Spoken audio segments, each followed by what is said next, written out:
Bonjour à tous, on se retrouve aujourd'hui pour le deuxième tuto cuisine et aujourd'hui on va faire des tagliatelles maison. Alors c'est la première fois que je vais en faire, donc je vous préviens, il y aura peut-être des ratés, ça sera peut-être mauvais à la fin, mais on va essayer. Donc normalement tout le monde a les ingrédients chez soi. Donc là on a une recette pour 3 personnes. Alors on a 200 g de farine, 2 œufs, un petit peu d'eau, 15 ml d'huile, donc olive c'est mieux, et un peu de sel. Donc on va commencer par faire un petit tas avec la farine. On fait un petit puits et on va mettre l'huile au milieu, la pincée de sel et les 2 œufs. Alors bien sûr on essaye de laver le plan de travail avant, histoire de ne pas faire n'importe quoi. Et là ça commence, ça dégouline de partout. Hop. Et ça part déjà grave en vrille, mais c'est pas grave, on se déstabilise pas. Il faut tout mélanger, donc tout se fait avec les doigts. Ceux qui veulent pas se salir les mains, n'essayez même pas la recette, c'est mort. Demandez à vos enfants. Ou faites-le avec vos enfants, ils adoreront se salir les mains je pense. Donc voilà, on récupère tout et on fait... Bon, ça n'aide pas que tu te fendes la gueule, Claire. Mais c'est pas mal, c'est pas mal. Faut juste aimer avoir les mains dégueu. En plus, comme c'est gras, ça se décolle facilement, c'est super. Et puis il paraît que l'œuf c'est très bon pour la peau. Dans les cheveux aussi, mais bon, là je vais éviter. Hop. Ah, c'est pas si mal, c'est pas si mal. Alors, il est dit, dans les tutos cuisine sur internet, qu'il faut que ça soit un peu élastique collant. Donc là je pense qu'il faut que je rajoute un petit peu d'eau parce que ça a plus la texture d'une pâte à biscuit de Noël, ce qui est pas recherché. Pas pour l'instant. Ça sera peut-être le mois prochain. On prend un peu d'eau et on en rajoute, mais je pense vraiment pas beaucoup, quelques centilitres. Et là je crois que ça va déjà être plus élastique. Alors normalement c'est une recette toute facile, le plus long c'est, vous verrez, il y a 1 heure d'attente. Donc ça c'est un petit peu long. Et là, je crois qu'on a la bonne texture. On croirait un peu de la pâte à prout, donc vos enfants vont vraiment adorer. Alors faut bien retirer ce qu'on a sur les doigts. J'ai oublié de préciser, je me suis lavé les mains avant toute chose. Après si vous préférez aller aux toilettes et faire la pâte après, c'est votre choix. Et cut. C'était une sale blague. Bon, je pense que c'est bon, non? Ça m'a l'air plutôt pas mal. C'est vraiment gélatineux. Alors, faut essayer de faire une boule. On retire bien tout ce qu'on a, parce que là, ça va plus être pour 2 personnes avec tout ce que j'ai perdu. Hop, alors une fois qu'on a notre boule, on la met dans sa saladier bien propre. Hop.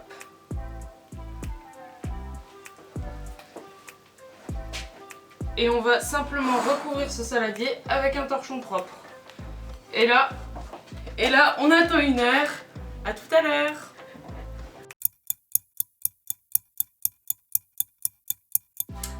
Alors on se retrouve au bout d'1 heure, notre pâte a eu le temps de reposer. On étale un torchon propre sur le plan de travail, ça servira à exposer nos tagliatelles une fois qu'elles seront prêtes. Alors, on met un petit peu de farine sur le plan de travail, on étale et on va récupérer notre boule. Alors, ils disent de couper en 2, mais comme nous on a fait que pour 3 personnes, là il n'y a pas besoin. Hop. Donc là c'est un peu comme quand vous faites votre pâte à tarte maison, hein. Il faut la rouler avec de la farine pour pas que ça colle. Hop. Donc là j'ai pas mis assez de farine du coup. Alors là il va falloir mettre de la farine, à chaque fois étaler pour que ça soit assez fin, de type tagliatelle. Hop. En attendant, j'ai mis de l'eau à bouillir parce que c'est un petit peu long, donc autant le faire maintenant. Et alors ce qu'il va falloir faire, c'est replier la pâte plusieurs fois sur elle-même et recommencer l'opération.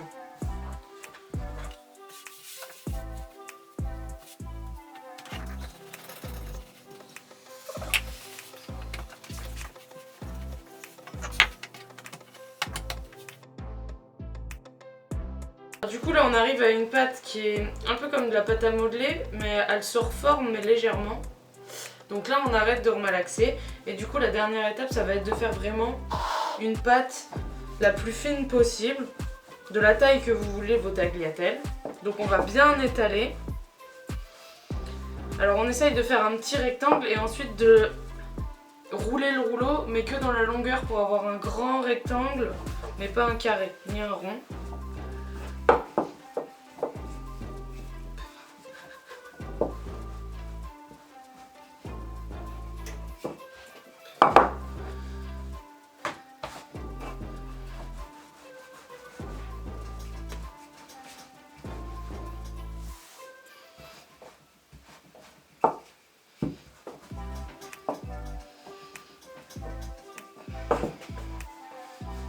Alors c'est un petit peu long parce que du coup c'est pas évident. Faut vraiment que ça soit le plus fin possible. Est-ce qu'on peut avoir des pâtes plus épaisses, Marion? Alors c'est possible mais du coup ce sera plus long à cuire et puis c'est plus des tagliatelles. Du coup on va se retrouver avec des boudins. Mais après c'est chacun fait selon ses goûts. Moi j'aime bien quand c'est assez fin. La consistance magasin me va très bien, donc j'essaye de reproduire ce que je connais. Hop. Donc là c'est plutôt pas mal. Encore un peu sur les côtés.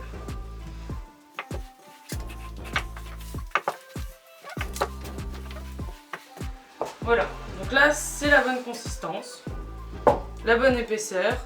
Donc on peut laisser notre rouleau. Je vais prendre un couteau et maintenant on va préparer les pâtes. Alors là c'est un peu long, moi mes tagliatelles je les prends pas de 2 mètres de long. On va couper la pâte en deux. Et là ce qu'on va faire, vu que c'est bien farineux, je rétale un petit peu pour être sûr que ça colle pas. Et ce qu'on va faire c'est faire un accordéon avec la pâte. Et cette pâte ne collera pas vu qu'on a bien mis la farine. Hop. Et du coup ce qu'on va faire c'est découper. Alors ça c'est les bouts, je les referai. Donc là une petite largeur à peu près 1 cm. Et là du coup on a notre première tagliatelle. Donc on la pose sur le chiffon et on continue.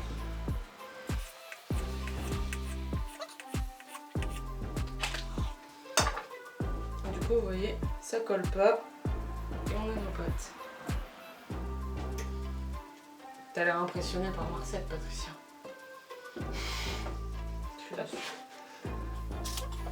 Du coup alors on les met sur un torchon pour pas que ça colle entre temps parce que la farine là elle colle pas sur le coup, mais si on les déplie pas ça risque de coller un petit peu. Du coup il faut quand même le faire aussitôt. Alors après moi j'ai choisi les tagliatelles parce que c'est vraiment la forme la plus simple, mais si vous sentez l'âme d'un artiste vous pouvez faire les pâtes papillons ou n'importe quelle sorte, c'est exactement la même pâte sauf que bon après faut les mettre en forme. Les raviolis c'est pas très compliqué. C'est la même préparation? Oui, pour les pâtes ça reste des pâtes. Juste c'est des un peu pâtes plus aux compliqué.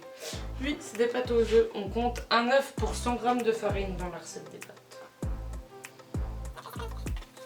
Hop. Du coup on fait pareil avec la deuxième partie.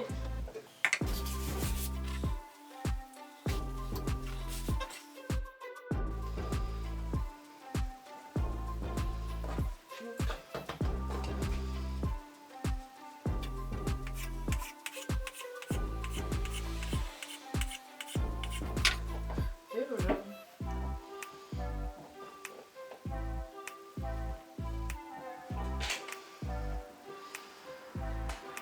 Donc on étale bien. C'est beau hein.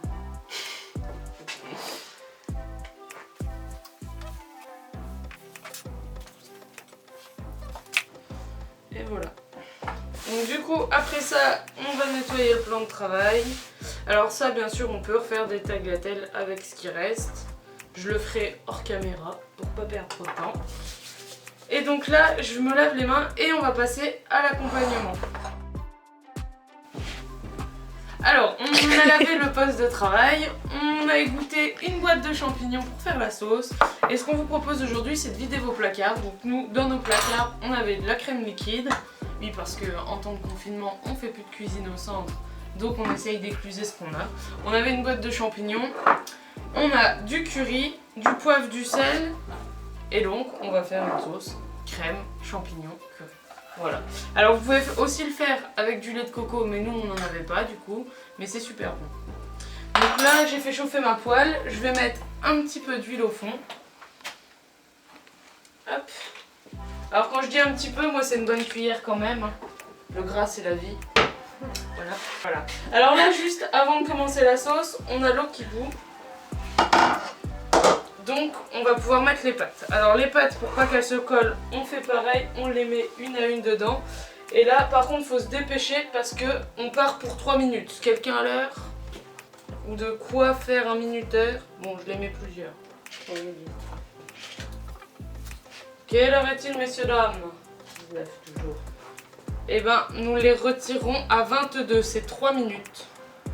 L'avantage des pâtes fraîches, c'est que ça cuit vraiment très vite par rapport à des pâtes qu'on va acheter dans le commerce. Et voilà. Donc là, nos pâtes sont parties, l'huile est chaude, on ajoute les champignons.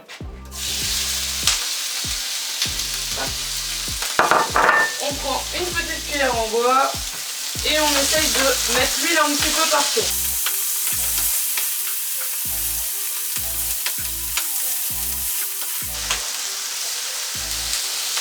Alors bien sûr, là, nous, on n'a pas de viande dans notre frigo, on n'a pas été en acheter spécialement pour la recette, mais chez vous, vous pouvez ajouter de la dinde, du poulet ou tout ce que vous voulez pour accompagner cette sauce. Donc on remue bien et on les laisse dorer. Le but c'est que ce soit un petit peu caramélisé avec le gras. Enfin, il n'y a pas de sucre donc ça caramélisera pas, mais ça va brunir en tout cas. Comme on le voit, je suis pas une grande cuisinière. Grillé. Grillé, oui. Alors, le temps que ça dort, on va mettre une cuillère à café de sel. Hop. Hop. On met une demi-cuillère à café de poivre. Si j'arrive à l'ouvrir. À 22, c'est cuit. Ouais. Mais c'est pas sur le frigo là, c'est à 22 chez toi. Oui, ouais, c'est 22. Ah non, j'ai pas fait. Hop. Ensuite, pour ceux qui n'ont pas l'habitude d'utiliser du curry, moi j'en mets... C'est cuit. Ah, on me dit que les pâtes sont cuites. Donc on éteint la plaque. Hop. Et on va les égoutter. Alors là c'est pareil, du coup nous c'est des champignons en boîte parce qu'on en avait qui traînaient dans le placard. Mais bien sûr, rien ne vous empêche d'acheter des champignons frais, de les émincer. Et c'est exactement la même recette. Alors ensuite on va passer au curry. Moi j'aime bien quand c'est fort en goût, donc j'en mets 2 cuillères à café.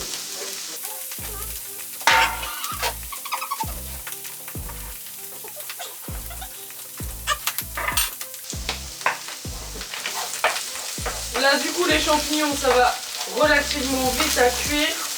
Donc on va pouvoir rapidement ajouter la crème. Donc là c'est de la crème liquide, moi je la mets en fin de cuisson pour vraiment reprendre tous les sucres qu'il y a au fond de la poêle. Mais ça n'a pas besoin de cuire excessivement longtemps. Donc là nous on fait le choix de mettre au moins la moitié.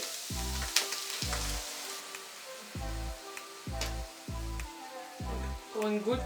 Donc là la bouteille elle fait 25 centilitres, je pense en avoir mis 15 centilitres à vue de nez. Donc on remue pour que la sauce soit homogène, que toutes les épices soient partout. Et là on peut couper la plaque, ça n'a pas besoin de cuire. Hop, on peut même retirer la plaque. Donc vous voyez, la sauce est prête, elle est jaune, il y a du curry, c'est normal. Hop. Les pâtes sont encore chaudes, donc on peut les rajouter à la recette. Bon, je les ai fait plus épaisses que j'aurais pensé, mais c'est pas grave, c'est très bien. On mélange bien et c'est prêt à servir. Bon appétit. Non, plus sérieusement, si vous avez d'autres idées recettes, nous on en a d'avance dans notre petit sac à idées, mais vous pouvez nous en proposer et on sera heureux de les réaliser si c'est possible. Et du coup j'ai faim.